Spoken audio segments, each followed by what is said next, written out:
सभी बच्चों का क्लास 6 के इतिहास के कक्षा में स्वागत है। मैं नीलम कुमारी मैम आज आप लोगों को क्लास 6 का अध्याय 1 पढ़ाऊंगी और उसे समझाऊंगी। इस अध्याय का जो शीर्षक है उसका नाम है कब, कहाँ और कैसे। हम ध्यान रखेंगे क्लास 6 के सभी जो स्टूडेंट्स हैं वो हम ध्यान रखेंगे कि इस विषय को हम बहुत ही डिटेल में पढ़ेंगे और उसे समझेंगे क्योंकि इस विषय की जो पढ़ाई है आपने इसी कक्षा से शुरुआत की है। तो मैं चाहूंगी कि आप इस विषय को क्लास 6 में ही काफी अच्छे से समझें और इस विषय में पकड़ बनाएं अपनी, ताकि आगे के कक्षाओं में आपका जो ये विषय हो वो बहुत ही रुचिपूर्ण हो जाए। आपकी जो रुचि है वो इस विषय में पैदा हो और आप एक बड़ा ही अच्छा पकड़ के साथ इस विषय को के साथ आगे बढ़े आगे की कक्षाओं में। तो हम बहुत ही डिटेल से पढ़ेंगे। यहाँ पे आपने शीर्षक देखा ही, कब, कहाँ और कैसे। तो यहाँ पे एक सर्कल है जिसमें कुछ चीजें लिखी हुई हैं, तो हम जानेंगे।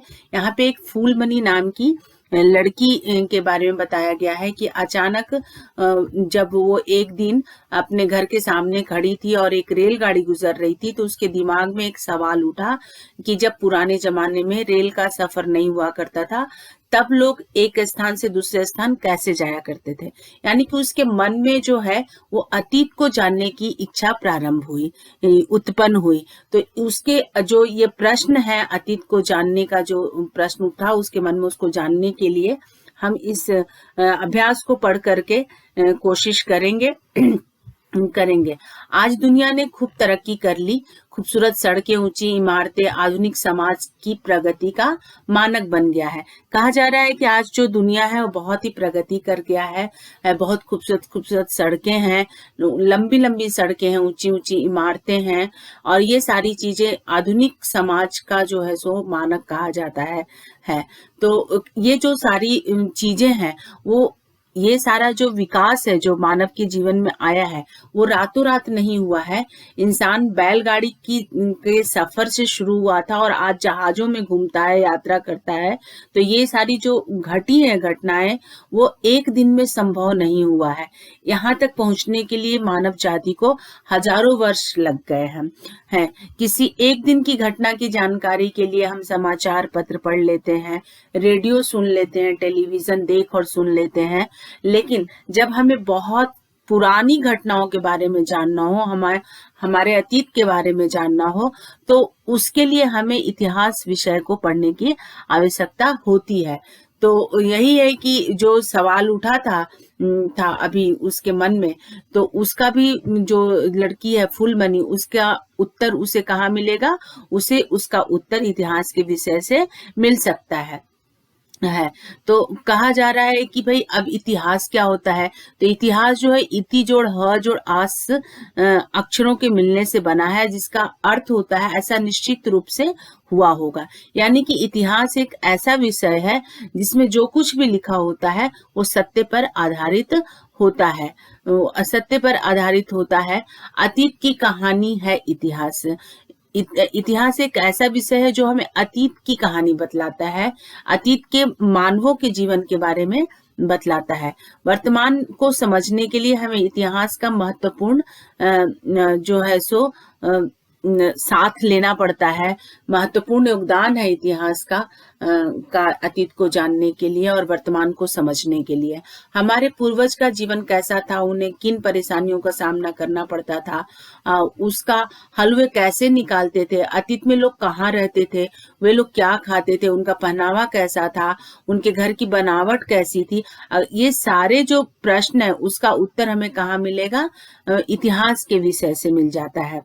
उसी तरह से उस समय के जो शासक होते थे, अतीत के शासक होते थे, या उनके अतिरिक्त जो व्यापारी होते थे, गरीब, किसान, पुरोहित, मजदूर, सभी समाज के महत्वपूर्ण अंग हुआ करते थे अतीत में भी। तो उनसे जुड़ी हुई भी सारी कहानियां हमें इतिहास में मिल जाती हैं, क्योंकि ये जो सारे लोग थे वे समाज के एक महत्वपूर्ण अंग हुआ करते थे। और अगर हमें अतीत के समाज के बारे में जानना है, उसे समझना है तो हमें इन सारे लोगों का भी जीवन को जानना पड़ेगा, जिसे हमें इतिहास इतिहास बतलाएगा, इतिहास के विषय में हम पढ़ पाते हैं इन लोगों के बारे में। लोगों का ऐसा विचार था कि भाई इतिहास में सिर्फ बड़े लोगों का, उच्च स्तरीय लोगों का, उच्च वर्गों के लोगों का ही वर्णन होता है, बट ऐसा नहीं है। इतिहास में हम वैसे निचले स्तर के लोगों को, उनके कार्यों के बारे में, उनकी रुचियों के बारे में भी जान पाते हैं जो समाज में, किसी भी समाज के महत्वपूर्ण अंग हुआ करते थे। वास्तव में पहले इतिहास में ज्यादातर तारीखों, घटनाओं, विशेषकर राजनीतिक घटनाओं की भरमार रहती थी। बट अब ऐसा नहीं है। अब इतिहास में जीवन के विभिन्न पहलुओं को जोड़ा गया है और उसका अध्ययन किया गया है। इतिहास के जानकार को इतिहासकार कहा जाता है। इतिहास का जो जानकारी रखते हैं, इतिहास से रिलेटेड जो भी जानकारियां हैं या फिर पुस्तकें लिखते हैं, उन लोगों को हम इतिहासकार कहते हैं। यदि आप हजारों साल पहले गुफा में जिंदगी गुजारते तो आपके पास खाने के लिए क्या साधन होते, या जीवन कष्टकर होता या आनंदमय होता? तो हजारों वर्ष पहले, लाखों वर्ष पहले धरती पे जब मानव हुआ करते थे तो वे ज्यादातर जंगलों में रहा करते थे, क्योंकि उस समय लोग एक साथ समाज के रूप में रहना शुरू नहीं किए थे और वो गुफाओं में रहते थे, और जो भी जंगल में कंद मूल, फल फूल मिलता था उसी को खा करके गुजर बसर वो किया करते थे। समाज शब्द से यह समाज का कॉन्सेप्ट उनमें उस समय नहीं था। क्या आवश्यक है इतिहास का ज्ञान प्राप्त करना?